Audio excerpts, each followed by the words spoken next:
Great. Welcome, everybody. Good afternoon, good evening, depending on where you are. Or good morning if you're Steve Sverdlow. I don't know where Steve is, maybe somewhere on the West Coast. It's great that you all could join us for this talk sponsored by the Center for European, Russian, and Eurasian Studies and our Central Asia lecture series. We've been trying to get Togzhan Kassenova to visit us in Toronto. Then we finally settled on a virtual meeting, but things got a little bit off the rails, as we know, in the whole region, and we decided to postpone this just a little bit. But here we are, and we're delighted that Togzhan, Dr. Kassenova, could be with us today to discuss her book, Atomic Steppe. As many of you will know already, this book tackles the question of nuclear weapons testing in Kazakhstan, and the human, environmental, political, social, economic fallout, as it were, from this from the decades-long development. And then also asks the question, why would Kazakhstan give up the bomb, as it were, and what's the process by which that occurred? It's an incredibly, I was just telling Dr. Kassenova, it's an incredibly detailed account. It's an incredibly rich account. It is so spectacularly well written that those of us who are native English speakers, native English writers, really should take lessons from Dr. Kassenova. It's really just quite the achievement. Dr. Kassenova is Senior Fellow at the Project on International Security, Commerce, and Economic Statecraft. Yes, I'm reading this. At the Center for Policy Research, the Rockefeller College of Public Affairs and Policy at SUNY-Albany, which is State University of New York at Albany. She has a series of other affiliations. She's a non-resident fellow at the Nuclear Policy Program at the Carnegie Endowment for International Peace. She's been teaching as an adjunct faculty member at the Elliott School of International Affairs at George Washington University, and so on and so forth. And this book, which is both tremendously well grounded in historiography, really, is also incredibly sensitive to the human toll that was taken in the region. And Togzhan wanted me to introduce her as a Kazakh. So in addition to all her terrific achievements, she's from the region that was affected, and of course has a deeply personal connection to these developments, including through family. Dr. Kassenova, thanks so much. We were thinking about 20-25 minutes from you, and if folks can just keep their mics muted as they are right now, that would be fantastic. And then we'll have some time for discussion and Q&A. Dr. Kassenova. And thank you so much for this kind introduction. And you were one of the first people who reached out with the invitation that I speak to at the University of Toronto. I think it was back when I unveiled the cover, so I'm extremely grateful for that invitation from many months ago, and I'm really delighted to speak today, even if it's virtually. Thank you for the kind words about my book. I just want to also give credit to an exceptional editor that I had. His name is Frank. He's mentioned in my acknowledgement. So I just want to share the praise with everybody else who helped me along the way, friends and colleagues who were reading my drafts, were asking me questions, and really helped a lot to refine it, to add detail. And so it really took a village to write this book. As you've mentioned, the affiliation I'm most proud of is the fact that I'm a native of Almaty, Kazakhstan, but I've been living in the US, in Washington, DC for a long period of time now. So let me start sharing my screen.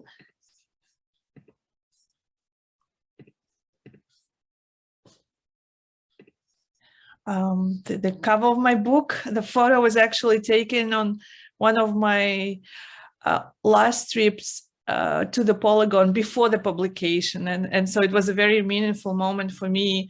We went back to the rural areas near the former nuclear testing site, and it was 7 months into the pandemic. And so after sitting in DC in this constrained space, it was just such an incredible feeling to be somewhere where there is so much space. And I felt extremely moved by the fact that I knew that my book was, coming to fruition, and that the story of my people and my country would soon be heard by people both outside of the country, but also inside of it. I wanted to start a little bit with the Soviet period, with the period of Soviet nuclear tests in Kazakhstan. So when the Soviet Union decided that it needed to catch up with the United States and develop a nuclear weapon of its own, they started looking for a place where to start testing nuclear weapons, and they had a few options. They zeroed in on Kazakhstan, on the Semipalatinsk region, and I worked a lot with the archival documents, and it just really, every time, it makes me rather angry when I read documents like that, because the Soviet military documents, the way they discussed why the region was suitable, was done in a very technocratic way. It was geography, geology that was discussed, access to construction material, sand, and so on. And of course, for somebody who is coming from Kazakhstan, the way we see, our land in general, the affinity that we have for land, but also specifically this region, it's a very special region in Kazakhstan, not only because some of the most famous writers and poets are coming from the region, but also culturally and historically. I think it's a place where really you have all these different layers of influences and cultures. And for example, on this slide, you can see a photo of the old Semipalatinsk, which, centuries ago was a very vibrant place where you had all these merchants coming from Europe, Central Asia, and Russia. There are beautiful books written about the bazaars of Semipalatinsk, and then the intellectual elite, including those who were exiled from Russia, they ended up in Semipalatinsk. So you had this like a melting pot of different influences, vibrant intellectual life. In terms of nature and animals, it was also a rather spectacular ecosystem. And one might think, what's there in the steppe, right? Just the steppe, there is nothing. But actually, the steppe also has a complex ecosystem. And, even the smallest animals, rodents, they play the important role in the way everything functions. So all of that kind of meant nothing to the Soviet planners. And as I said, the only thing they cared about was whether the site would work for their purposes for tests of nuclear weapons.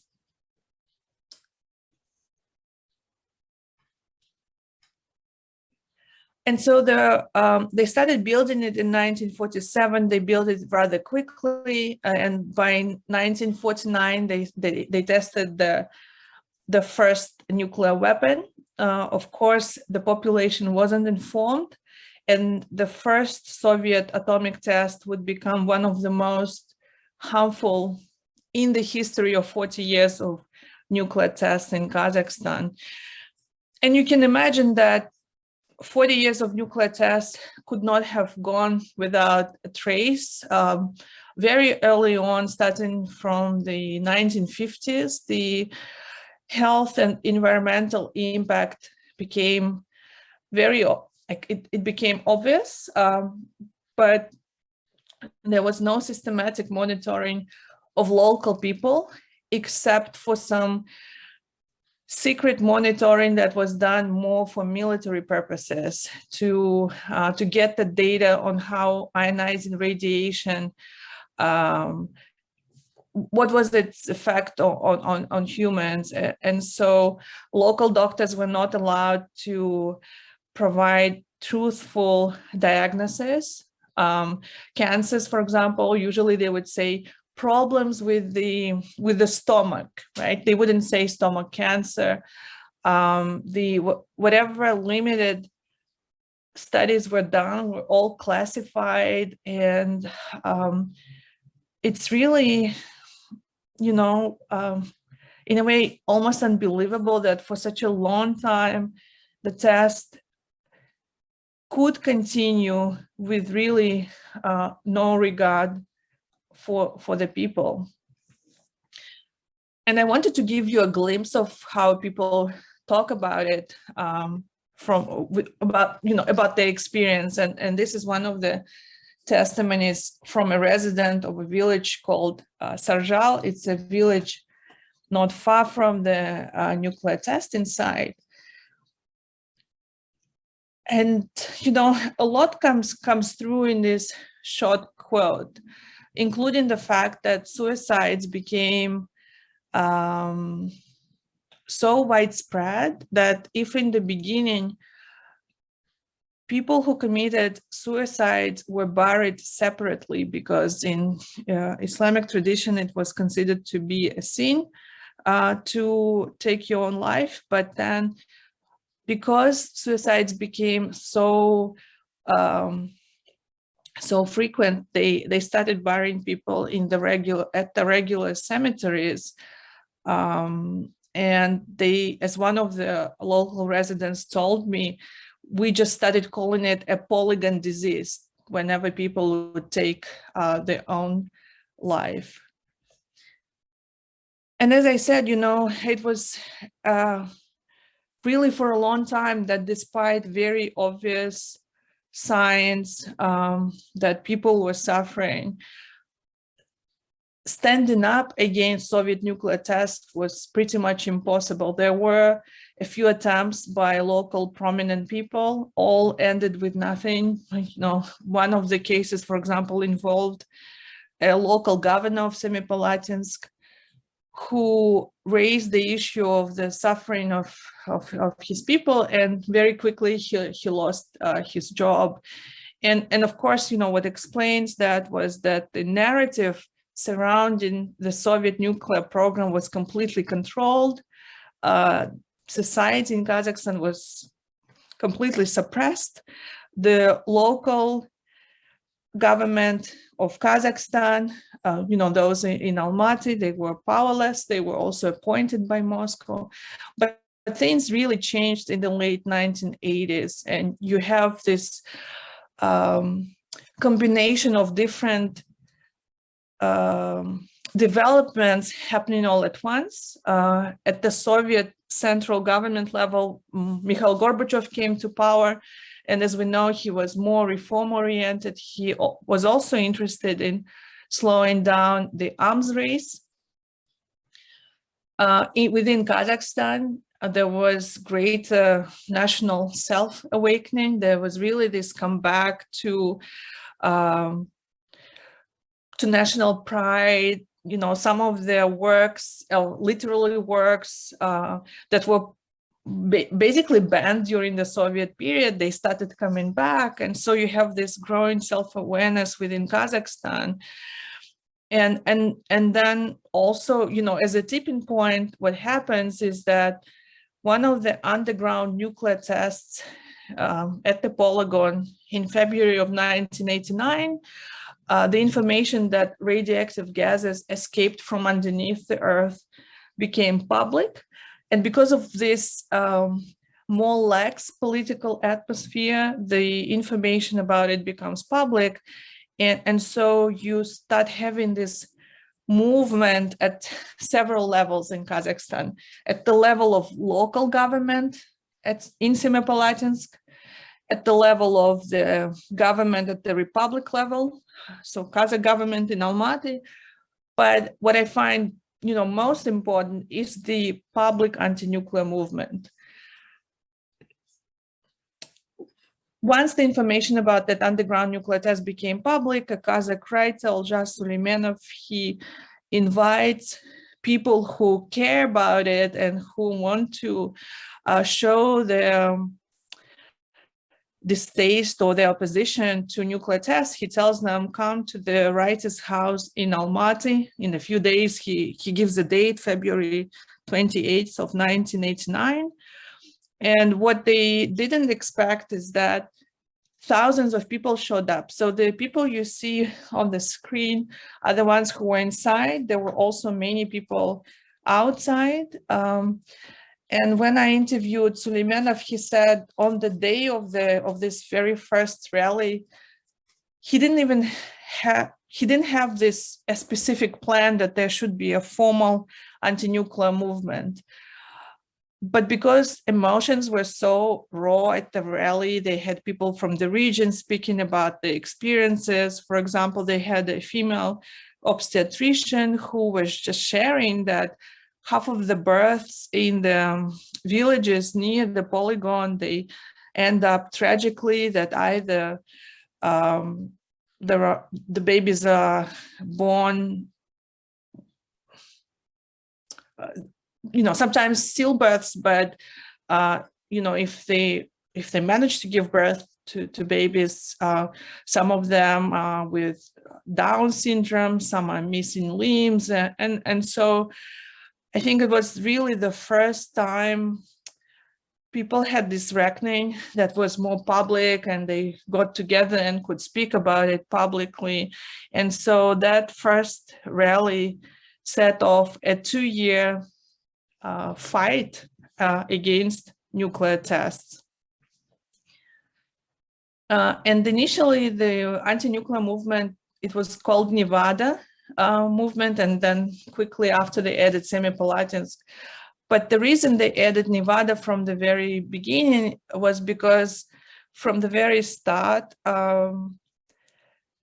people in Kazakhstan, those who were heading the anti-nuclear movement, they wanted to feel connected with the peace activists in the United States. And you can see that even the logo of the anti-nuclear movement, it has a depiction of an elder from a native tribe in the US, because many native tribes were affected by US nuclear tests, and you have a Kazakh elder. And so for 2 years, people marched, they rallied, and they had a lot of support from the international partners, from the US, Canada, physicians, activists, victims of US nuclear bombing of Japan. They also came, some activists from Russia. And so the movement was so powerful that initially the Soviet military had to reduce the number of planned tests, also the yield of tests. And then eventually in 1991, on August 29th, under this very extreme public pressure, this extreme public pressure made it possible for the Kazakh president to sign the decree that shut down the Semipalatinsk nuclear testing site. It's really also interesting to read the official document from the Kazakh side during that period, and you can, for those of you who study Central Asia and know about Kazakh politics, you know that Nazarbayev was very prominent within the Soviet political system.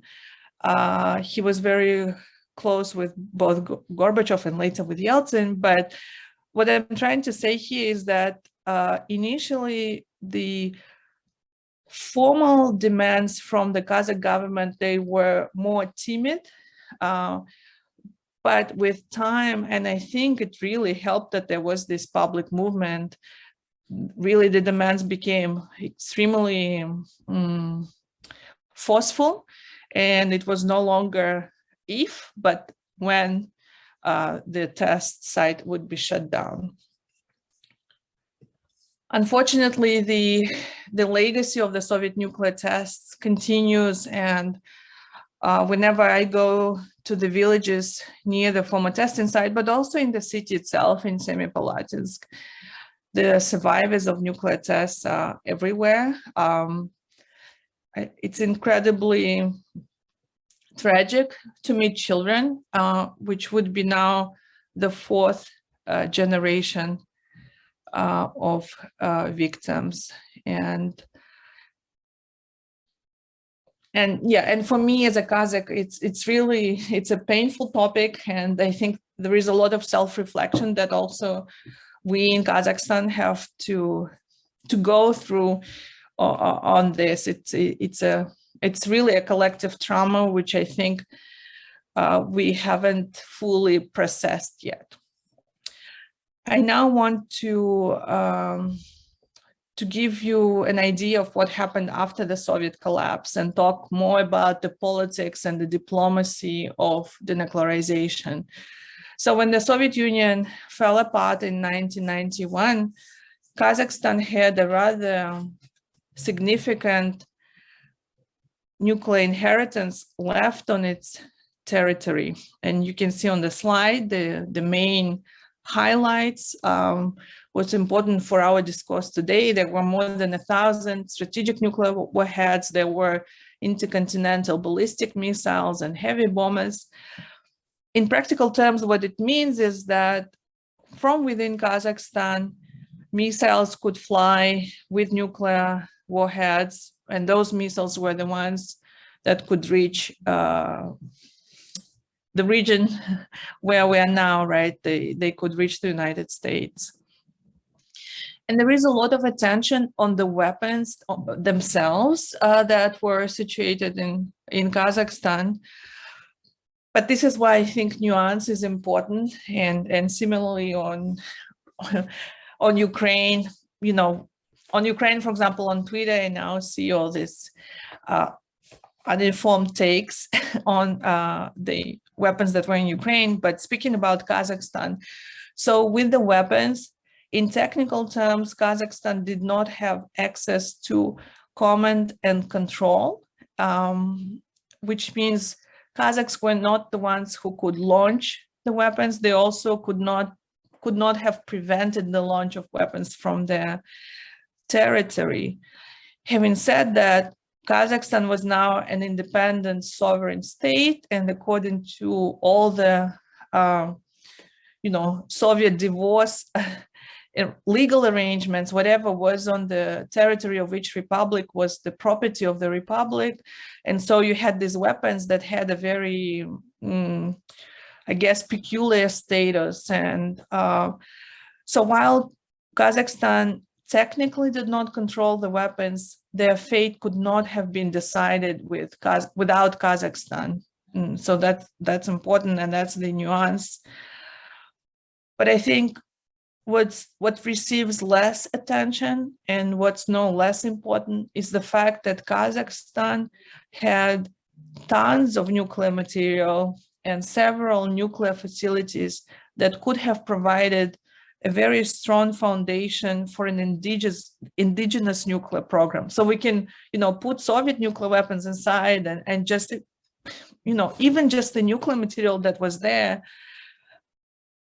Kazakhstan was better off than Iran, for example, right? And so material and facilities were fully under Kazakh control. And so I think it's really important for the international security and for the international community that Kazakhstan made a strategic decision that it was choosing a non-nuclear path, and that it was ready not only for the weapons to be moved away from its territory, but that it was also not interested in keeping tremendous amounts of nuclear material that was available and that could have provided a very strong foundation for a nuclear program.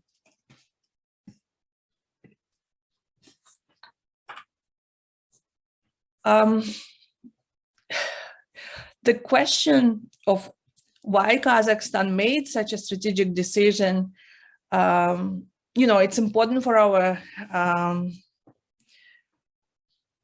history. It's important it's an important part of Kazakhstan's nation building, but it became so relevant in today's circumstances, right? When we have the Russia's war in Ukraine, and all this discourse has resurrected again. And so today I wanted to give you a glimpse of why Kazakhstan took such a decision. Security was #1 concern for Kazakhstan. And it's interesting, when I interviewed American participants of negotiations with Kazakhstan, they really, it didn't come up much in their responses to me. And whenever I interviewed Kazakhs, this would be #1 thing they would say. And similarly, in the documents with which I worked, security was #1 concern for Kazakhstan. Kazakhstan worried about Russia. Kazakhstan worried about China. Kazakhstan worried that the Central Asian region was very unstable. And so #1 condition for Kazakhstan with removing nuclear weapons from its territory was receiving security guarantees. In Russian, it's the same word. In English, there is a difference between guarantees and assurances. I'm using guarantees because that's how they would talk about it in Russian. And so that was at the core of negotiations for Kazakhs. That's why Budapest Memorandum was so important for Kazakhstan or Ukraine. That's why, for example, for Kazakhstan, it was fundamental that the Charter on Democratic Partnership that was signed in 1994, that it contained language specific to respect for sovereignty, territorial integrity of Kazakhstan, and similarly with the Budapest Memorandum. And so I just want to highlight that that was at the core back then, and that's at the core, I think, for the situation right now. But here, I'm mentioning it because Kazakhstan received what it wanted. It received those guarantees / assurances from nuclear powers. Another condition that was important for Kazakhstan, not a condition, but why they, what they wanted the most. And they wanted access to foreign direct investment and technology. They wanted to get access to international institutions. Kazakhstan was a new country. We had all this oil in the ground, but like complete economic collapse. And so there was this very clear understanding that in order to start building a new country, you couldn't afford to be shut down from the outside world, right? If Kazakhstan were trying to forcefully become a nuclear state, for example, that all these opportunities would be shut down. And on the contrary, if it showed that it wanted to be a responsible player, that foreign direct investment would become possible, technology would flow in, investment, and so on. But also, even if Kazakhstan understood that it didn't need the weapons or the material, it was very difficult for Kazakhstan in terms of who's going to pay for all of this, who's going to provide technical expertise so that denuclearization happens in a safe manner, especially in the context of the trauma of the Soviet nuclear tests. And again, the international community, especially the United States, stepped in and gave Kazakhstan what it needed. Internally, also domestically, the situation was conducive because, first of all, decision-making was centralized. So it was Nazarbayev and a few people around him, and they could make decisions. For them, it was easier than it was for Ukraine. In Ukraine, you had different opinions, and these different opinions were represented by groups with real power. In Kazakhstan, everything was centralized. And so whatever Nazarbayev and his advisors decided they could implement, even though there were some vocal nationalist movements, voices that were pro-nuclear, but they didn't have real power.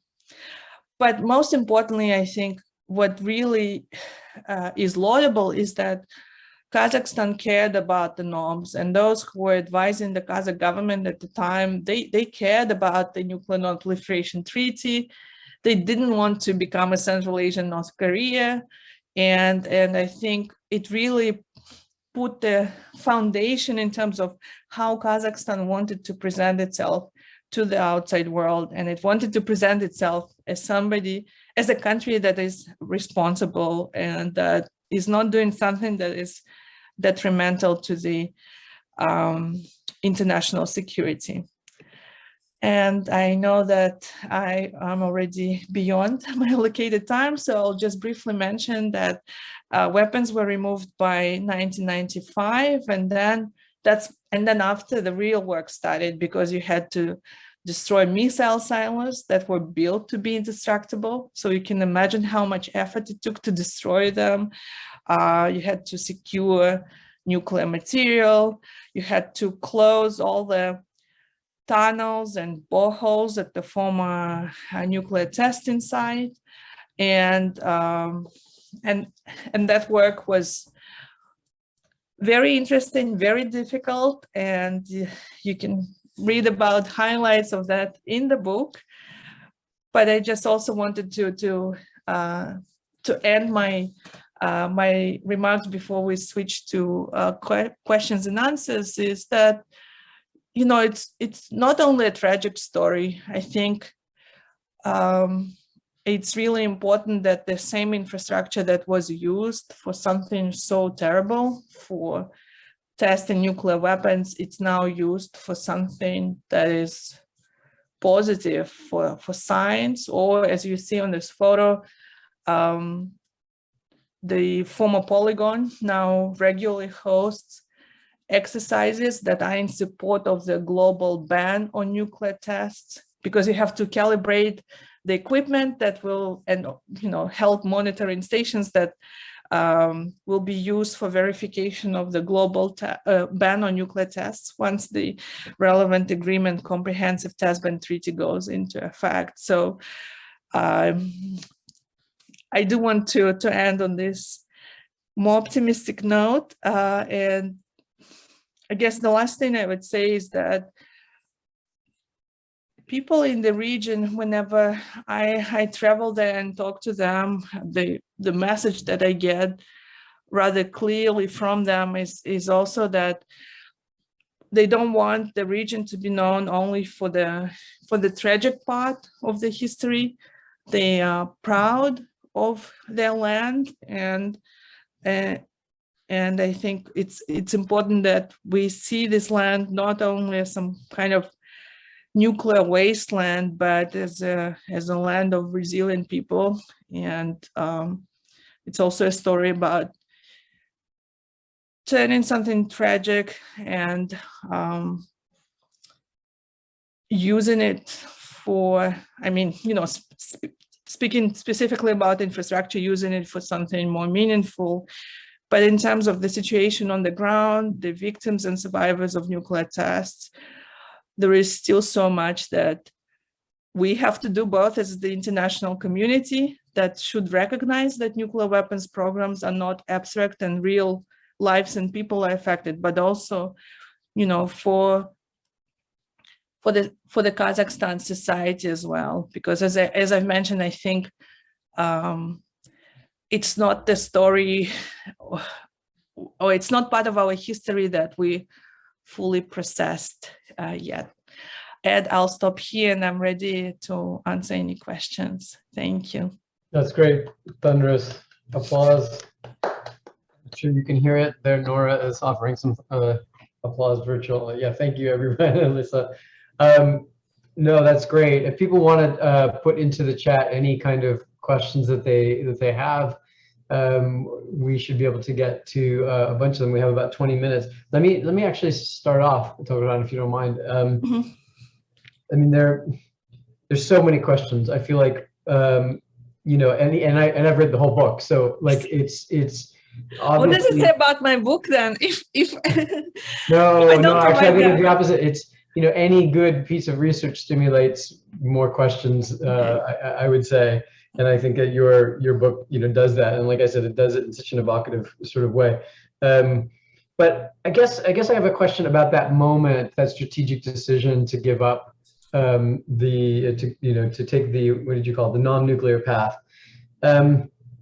can you go back to the moment of, that we were in the early 90s, and was it, I mean, just remind me, like, was there a real chance that Kazakhstan, if it hadn't given up, if it hadn't chosen the non-nuclear path, would have become a pariah state? I mean, we don't want to become a North Korea I mean, that's, one way to be nuclear is to be North Korean nuclear. Another way is to be, France. France, or I mean, so is there a way to be a nuclear power but insert yourself as a good citizen into the international community? In other words, and don't get me wrong, I'm happy I'm happy that that moment transpired the way that it did, but I guess I just sort of want to know, what was there a real risk that they'd become a pariah? And thank you for this question. It highlights the complete inequality and injustice of the global nuclear order. Because how come, North Korea is portrayed as such a caricature state, right? And nobody thinks badly about France. Of course, the main difference is that there are 5 formally recognized nuclear states under the Nuclear Non-Proliferation Treaty, but we also have 4 more. And you can even see with the case of India, right? So India never was part of the Nuclear Non-Proliferation Treaty, and then it developed nuclear weapons. And then eventually it was the United States that pushed for a nuclear deal with India, pushed the nuclear suppliers group to give exemptions to India.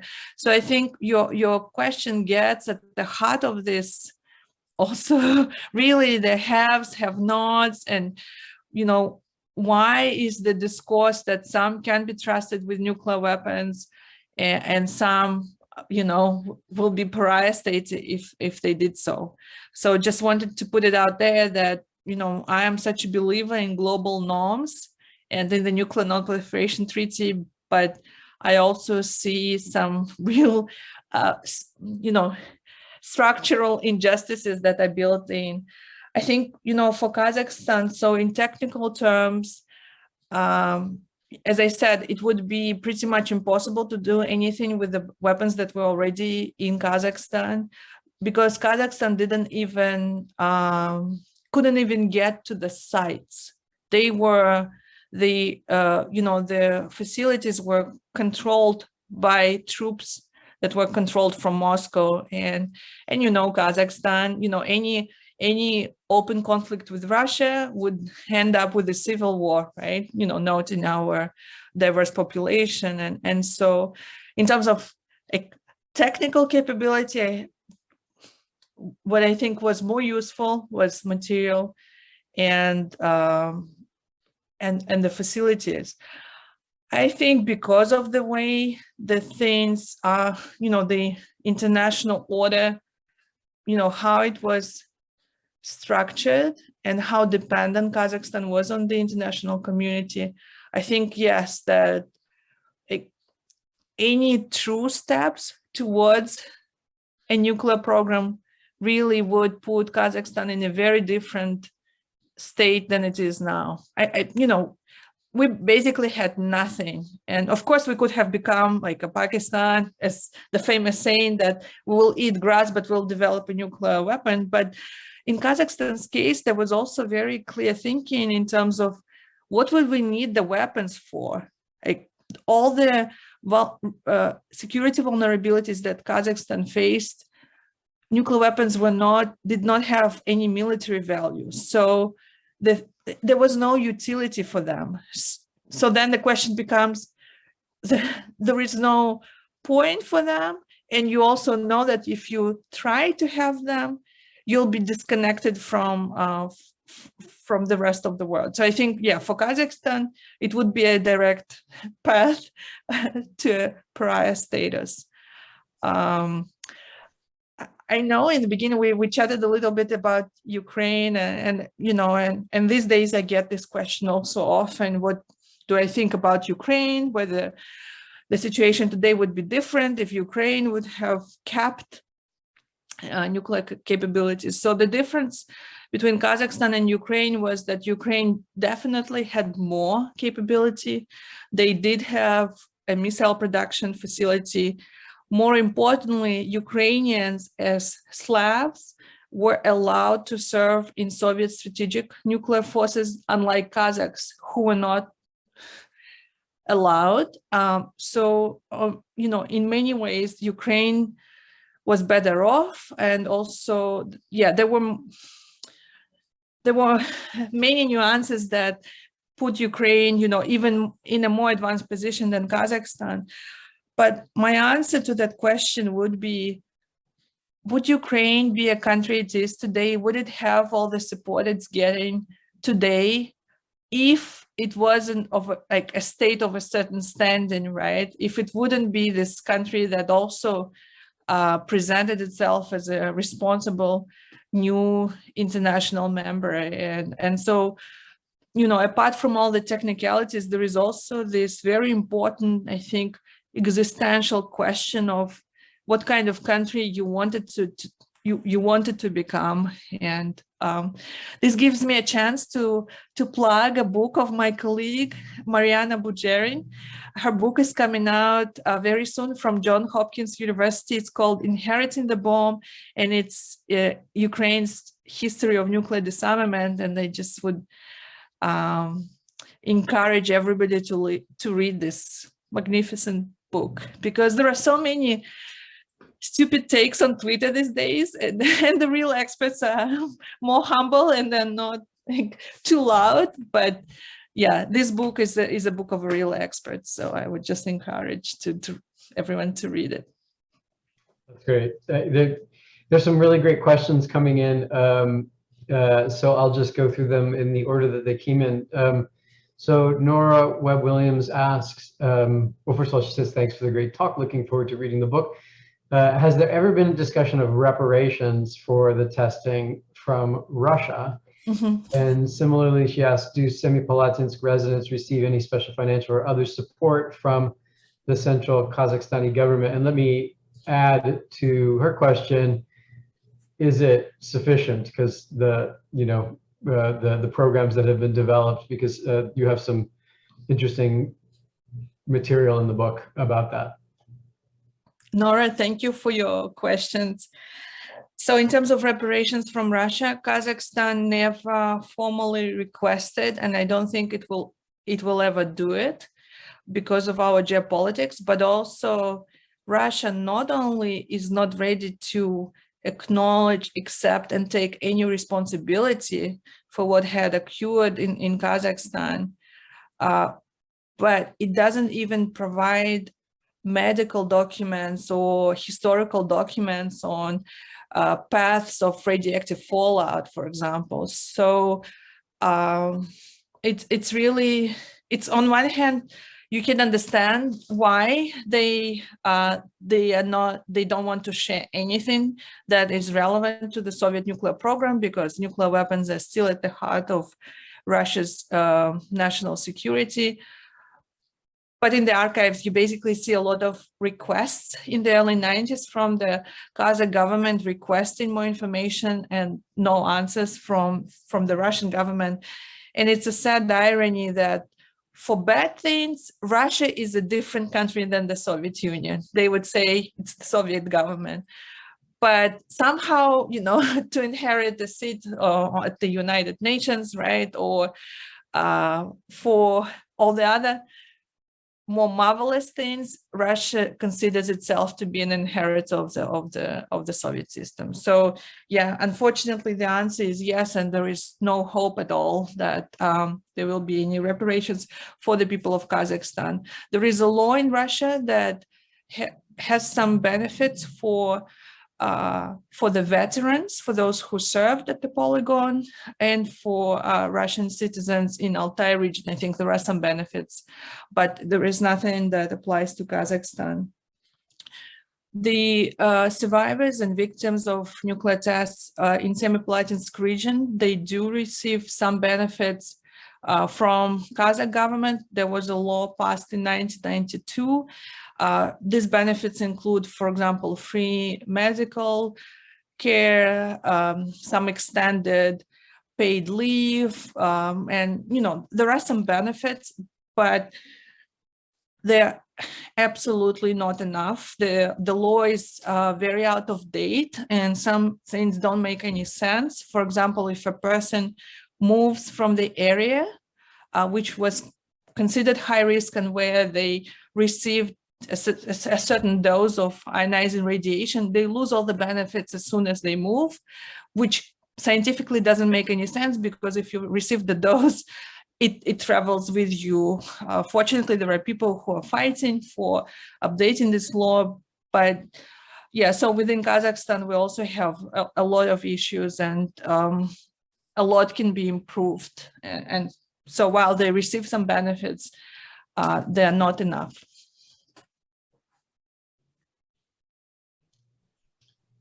Yeah, that's great.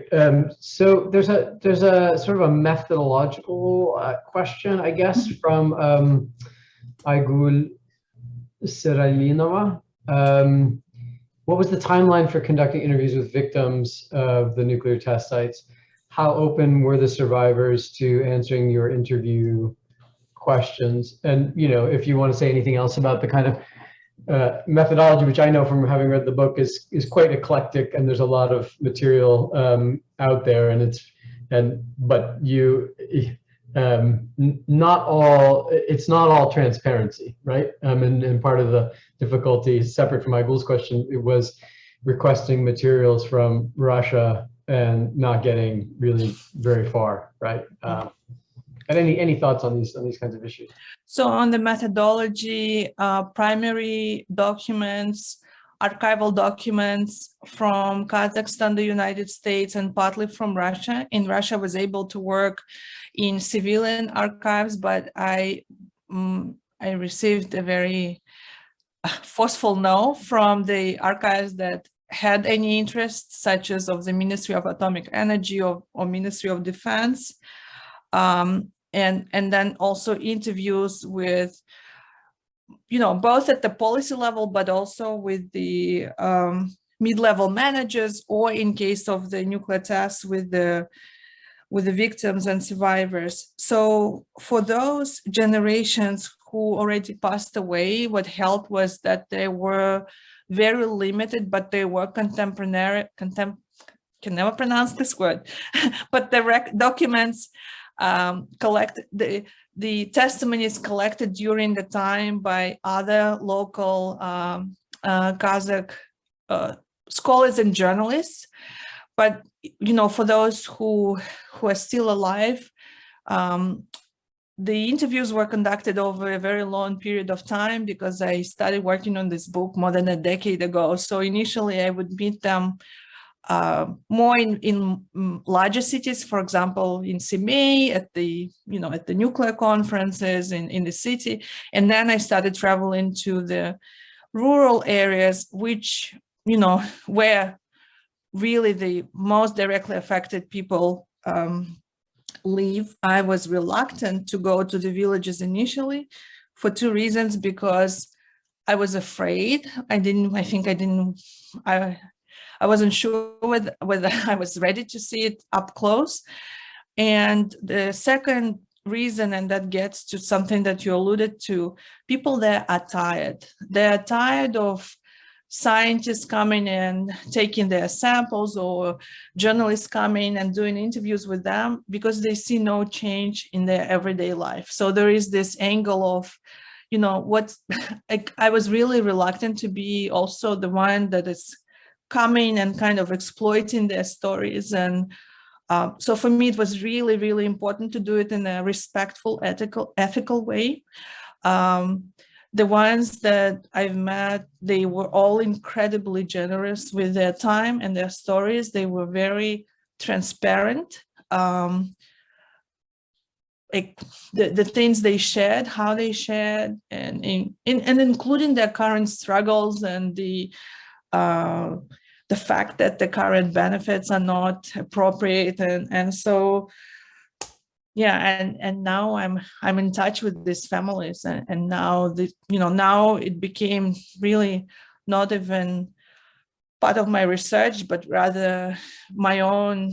It's important for me on a personal level to stay connected with the families. And yeah, and for example, now the next time I travel to Kazakhstan, and once the Kazakh versions of the book are ready, I want to go just to see them and give them the Kazakh book to show them that their stories are reflected in the book, and that, you know, while I cannot maybe dramatically change the conditions of their life, that I try to do my best to record the stories, and that I use every chance I can to talk about the ways that they need help.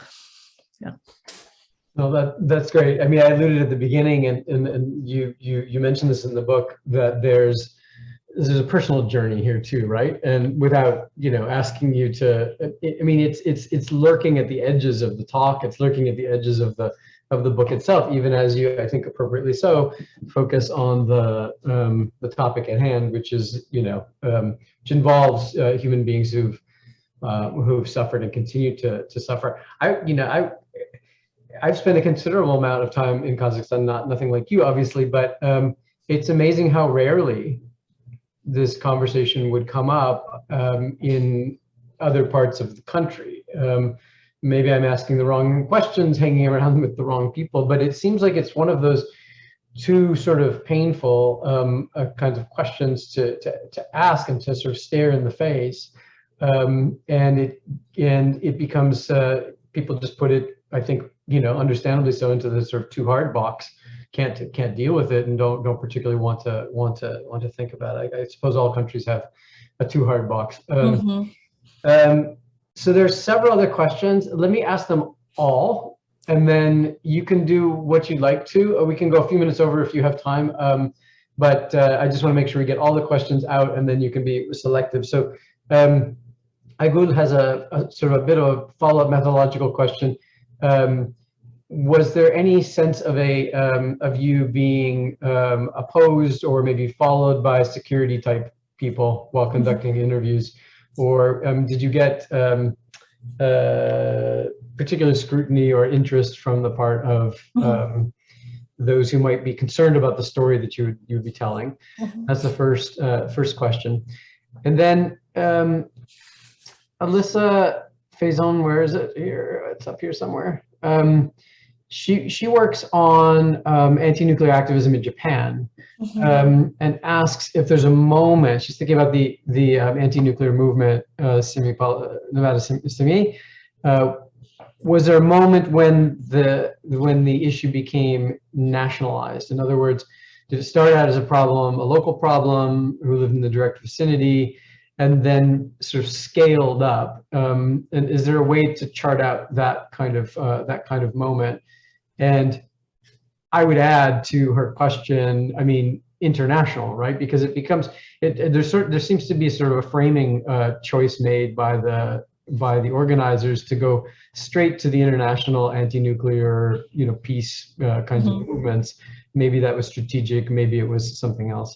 So there's a couple questions in there, and then one final one, and, you know, do what you can.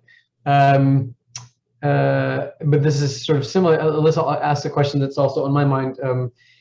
Can you say more about the government's stance with regard to nuclear power, right? Because one might predict that given that it's, you know, in a way, this anti-nuclear movement, which helped to propel Kazakhstan's independence, or it was a factor at least, right? That it would be a strange move in terms of legitimacy to embrace nuclear anything, right? So can you talk about the pivot, which I know we've seen, to some kind of selective embrace of the scientific tradition surrounding nuclear technologies, and also the you know, specifically nuclear power. So there's a lot there.